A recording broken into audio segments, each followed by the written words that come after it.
जिन बच्चों को हमने अपना निवाला खिला दिया, उन्होंने हमें दो रोटी को तरसा दिया। आखिर यहाँ क्या कमी है श्रीमती जी, जो आपको बेटे बहू के पास जाना है? कृष्ण बिहारी जी ने अपनी पत्नी सुदामा जी से कहा। क्यों जी, आपका मन नहीं करता बेटे बहू पोते पोती के पास जाकर रहने का? यहाँ इस घर में कोई कमी नहीं है, सबसे बढ़कर आपका साथ है। लेकिन फिर भी कभी कभी मन बच्चों के साथ के लिए व्याकुल हो उठता है।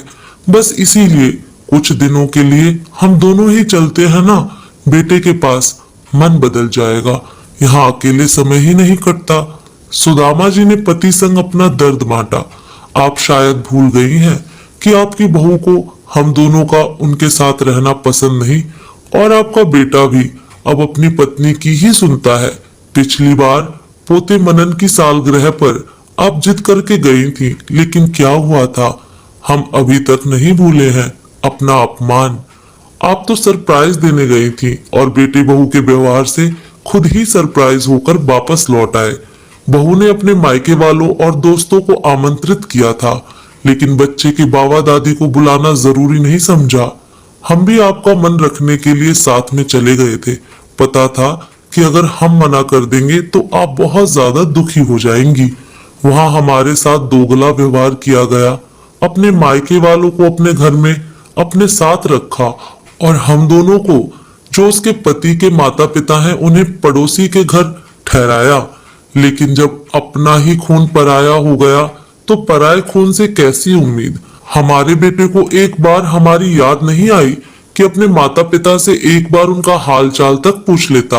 आपको याद है, सुबह हम दोनों को ही नहाने के बाद जल्दी चाय नाश्ते की आदत है, लेकिन हमारा बेटा जो बचपन से ही अपने अम्मा बाबूजी की दिनचर्या से अच्छी तरह वाकिफ है, उसने भी एक बार हमें चाय नाश्ते पर आवाज देना जरूरी नहीं समझा। तब हम लोग जिनके यहाँ ठहरे थे, उन्होंने हमें चाय नाश्ता करवाया था, क्योंकि आपका बीपी लो होने लगा था। वहां किसी ने भी हमारे खाने पीने सोने रहने की खोज खबर तक नहीं ली। उन लोगों को देखकर ही पता चल रहा था कि हम उनके लिए अनचाहे मेहमान हैं। आप कितना सब कुछ लेकर गई थी, लेकिन आपके अपने बेटे ने ही कहा था, अम्मा ये सब फालतू का सामान मत लेकर आया करिए, आजकल बच्चे ये सब पसंद नहीं करते। इससे अच्छा तो आप चेक दे दिया करिए, कुछ काम तो आएंगे हमारे। आपके तो आंसू ही नहीं रुक रहे थे। हमें पता था कि एक एक चीज आपने कितने अरमानों से इकट्ठा की थी। अपने शरीर की तकलीफों को दरकिनार कर पूरा पूरा दिन बच्चों के लिए लड्डू, मठरी, समोसे, खस्ते, अचार, बुकनी बनाने में जुटी रही, लेकिन वहां किसी के लिए आपकी भावनाओं का कोई मूल्य नहीं। उन्होंने हमारे सामने ही सारा सामान अपनी कामवाली को दे दिया। उस दिन सालगिरह वाले दिन आपका बेटा अपने ससुराल वालों का परिचय सबसे करवा रहा था, लेकिन अपने माता पिता का परिचय देने में अपमान महसूस कर रहा था। उसने एक बार भी हमें ये कहकर किसी से हमारा परिचय करवाया, ये हमारे अम्मा बाबूजी हैं? नहीं ना। सबको बुला बुलाकर तस्वीरें खिंचवाई जा रही थी, लेकिन हम कहीं नहीं थे, सिर्फ एक कोना पकड़कर बैठे थे। जिन पोता पोती के लिए आप जान न्यौछावर कर देती हैं, वो तो हमें पहचानते ही नहीं, क्योंकि उनके माता पिता ने उन्हें कभी हमारे बारे में कुछ बताया ही नहीं। ऐसा क्यों होता है? जन्म देने वाले माता पिता ही घर में बेकार पड़े सामान से ज्यादा गए गुजरे हो जाते हैं। आप भूल सकती हैं, लेकिन हम दोनों का अपमान हम कभी नहीं भूलेंगे। कभी कभी तो लगता है ऐसी औलाद से तो हम बे औलाद ही रहते तो इतनी तकलीफ नहीं होती।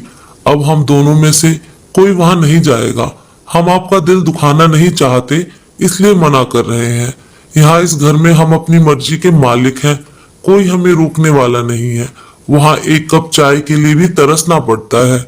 जिन बच्चों ने हमें दो रोटी के लिए तरसा दिया, जिन्हें हमने अपना निवाला भी खिला दिया। आपका समय नहीं कटता तो समय काटने के लिए बहुत तरीके हैं।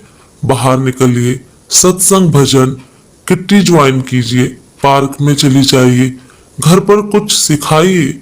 आप तो इतनी हुनरमंद हैं, समय गुजारने के लिए अपने बच्चों का साथ ही जरूरी नहीं होता। सबसे बड़ा होता है अपना आत्मसम्मान, और उसके साथ हम कोई समझौता नहीं करेंगे और ना ही आपको करने देंगे। अब बच्चों को हमारी जरूरत होगी तो वो खुद ही नाक रगड़ते हुए आएंगे। हम वहां अपना अपमान करवाने नहीं जाएंगे। हम यहाँ अपने घर में बहुत सुखी हैं और जहाँ हमारा आत्मसम्मान जिंदा रहेगा, अपने आत्मसम्मान से बढ़कर हमें कुछ भी प्यारा नहीं, बच्चे भी नहीं। कहते हुए कृष्ण मुरारी जी की आंखों में दृढ़ निश्चय की चमक थी। उन्हें देखकर सुदामा जी को भी अच्छा लगा और उन्होंने भी पति के फैसले का साथ देते हुए बेटे के घर जाने की जिद को छोड़ दिया, क्योंकि जहां सम्मान नहीं वहां जाना नहीं, फिर चाहे अपने बच्चे ही क्यों ना हो। तो दोस्तों, आप कमेंट करके बताइए कृष्ण मुरारी जी ने सही निर्णय लिया या नहीं।